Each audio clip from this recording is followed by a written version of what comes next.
Assalamualaikum warahmatullahi wabarakatuh. Kembali lagi di pelajaran IPA. Pada hari ini kita akan membahas mengenai rantai, jaring-jaring, dan piramida makanan.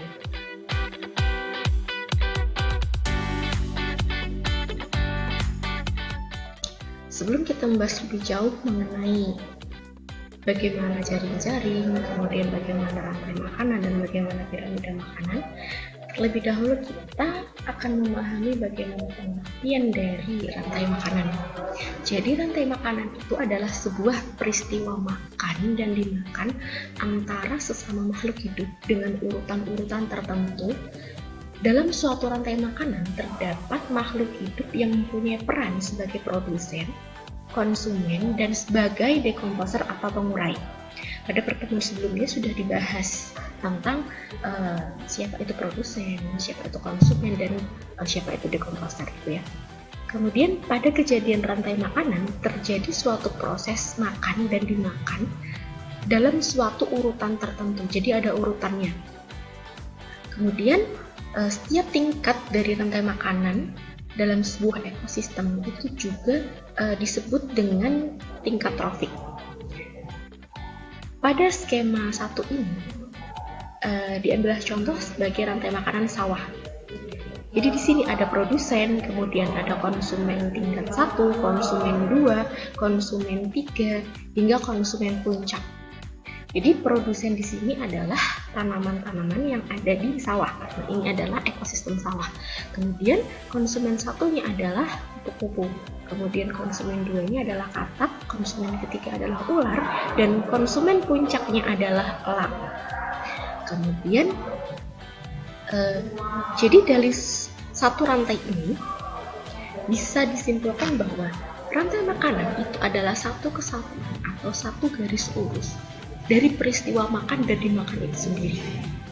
Jadi pada tingkat trofik yang pertama, yakni suatu organisme yang bisa menghasilkan atau membuat suatu zat makanan sendiri, yakni tumbuh-tumbuhan hijau, itu disebut sebagai produsen. Kemudian urutan organisme yang menempati urutan selanjutnya adalah organisme yang dia itu membutuhkan makhluk hidup lain untuk dimakan. Seperti halnya konsumen 1 membutuhkan produsen untuk dimakan, konsumen 2 membutuhkan konsumen 1 untuk dimakan, dan seterusnya. Selanjutnya, organisme yang menempati urutan tingkat trofik ketiga atau disebut dengan konsumen sekunder tingkat 2 umumnya ditempati oleh hewan-hewan karnivora. Jadi hewan yang memakan daging dan seterusnya. Dan organisme yang menempati tingkat trofik tertinggi atau konsumen puncak biasanya ditempati oleh hewan-hewan omnivora.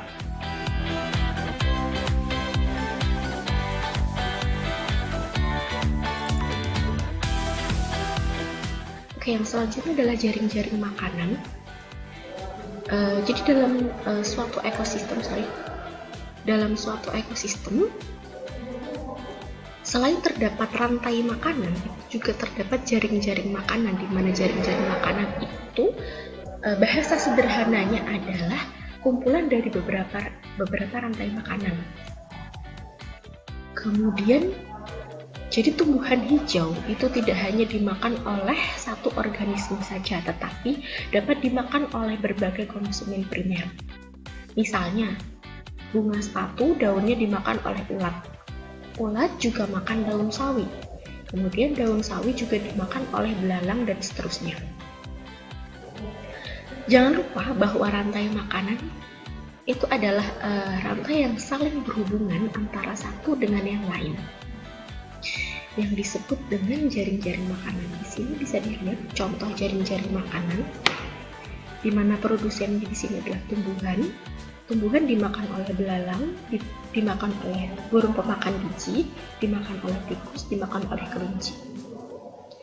Nah, misalnya belalang ini nanti akan dimakan oleh laba-laba. Kemudian laba-laba dimakan oleh ular, dan ular dimakan oleh elang, begitu seterusnya.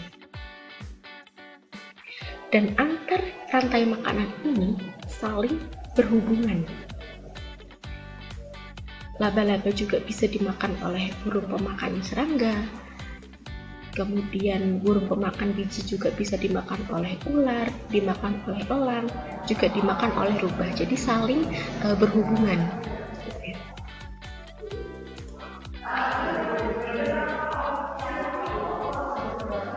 Selanjutnya, kita akan membahas mengenai piramida ekologi.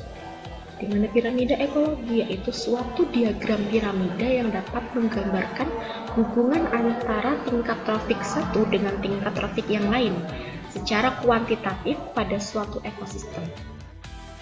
Kemudian pada piramida ini, organisme yang menempati tingkat trofik bawah relatif lebih banyak jumlahnya, karena kita membahas tentang kuantitatif, kita membahas tentang jumlah. Jadi piramida itu diurutkan dari jumlah yang terbanyak hingga jumlah yang paling puncak yang paling sedikit. Jadi semakin tinggi tingkat trofiknya, maka jumlah individunya semakin sedikit pula. Tingkat trofik tersebut terdiri dari produsen, konsumen primer, konsumen sekunder, dan juga konsumen tersier. Produsen otomatis selalu menempati tingkat trofik pertama atau yang paling bawah. Sedangkan herbivora atau konsumen tingkat primer menempati tingkat trofik yang kedua. Kemudian konsumen sekunder menempati tingkat trofik ketiga dan seterusnya, hingga konsumen tingkat tersier menempati tingkat trofik pada puncak piramida. Selanjutnya,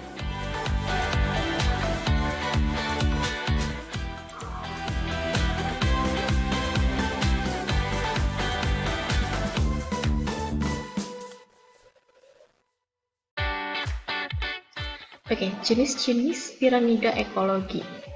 Yang pertama, adanya piramida energi. Jadi piramida itu ada banyak sekali jenisnya, dan yang kita bahas di sini yang pertama adalah piramida energi, di mana piramida yang menggambarkan hilangnya energi pada saat perpindahan energi makanan di setiap tingkat trofik dalam suatu ekosistem. Pada piramida energi, tidak hanya jumlah total energi yang digunakan organisme pada setiap taraf trofik rantai makanan, tetapi juga menyangkut peranan sebagai organisme di dalam transfer energi. Dalam penggunaan energi, semakin tinggi tingkat trofiknya, maka semakin efisien penggunaannya. Namun, energi panas yang dilepaskan pada proses transfer energi menjadi lebih besar. Nah, hilangnya panas dari proses respirasi juga semakin meningkat dari organisme yang taraf tropiknya rendah ke organisme yang taraf tropiknya lebih tinggi. Bisa dilihat di sini jenis piramida ekologi energi. Di sini ada 1000 unit energi. Semakin ke atas berkurang menjadi 10 unit energi. Semakin ke atas lagi akan berkurang menjadi 1 unit energi. Kemudian ketika sudah mencapai puncak, itu adalah unit energi terkecil, yaitu di sini diibaratkan 0,01 unit energi. Jadi tingkat trofik paling bawah itu adalah tingkat trofik yang memiliki unit energi terbanyak. Semakin ke atas semakin berkurang atau semakin sedikit gitu ya. Sedangkan untuk produktivitasnya, ini yang tadi ya, semakin ke puncak tingkat trofik semakin sedikit, seperti yang saya jelaskan tadi ya, sehingga energi yang tersimpan semakin sedikit juga. Energi dalam piramida energi dinyatakan dalam kalori per satuan per waktu. Kemudian selanjutnya,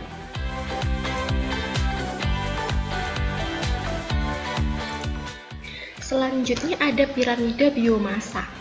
Jadi piramida biomasa itu apa?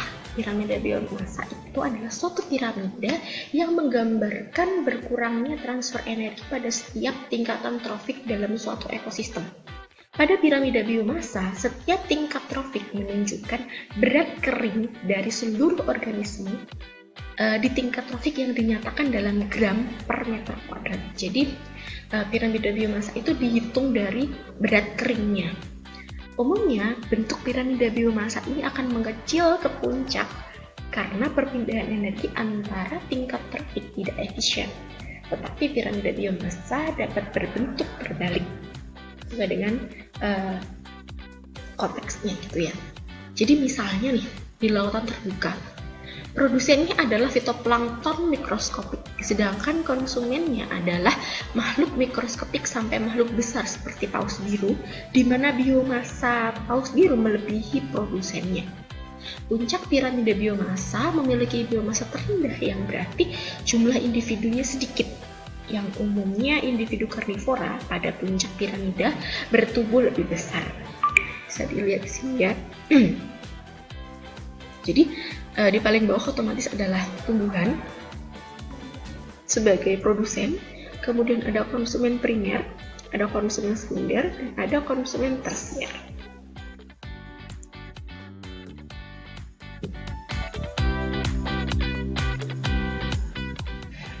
Selanjutnya adalah piramida jumlah, yaitu suatu piramida yang menggambarkan jumlah individu pada setiap tingkat trofik dalam suatu ekosistem. Nah, piramida jumlah ini umumnya berbentuknya menyempit ke atas seperti piramida yang awal tadi ya. Jadi organisme piramida jumlah memulai tingkat trofik terendah hingga puncak adalah sama seperti piramida yang lain, yaitu adanya produsen, konsumen primer, konsumen sekunder, hingga konsumen tingkat trofik tertinggi. Kemudian jumlah organisme konsumen sekunder tentu lebih sedikit dari konsumen primer, serta jumlah organisme konsumen tersier juga lebih sedikit dari konsumen sekunder, sama seperti piramida yang lain ya. Oke, thank you for today. Terima kasih sudah menyimak pelajaran pada hari ini. Semoga bermanfaat. Semakin kita belajar, semakin kita tahu bahwa ternyata kita banyak yang belum tahu. Maka jangan pernah lelah untuk belajar. Kita sama-sama belajar, saya juga belajar, anak-anak juga belajar. Tetap semangat untuk belajar. Sampai jumpa di pertemuan selanjutnya. Assalamualaikum warahmatullahi wabarakatuh.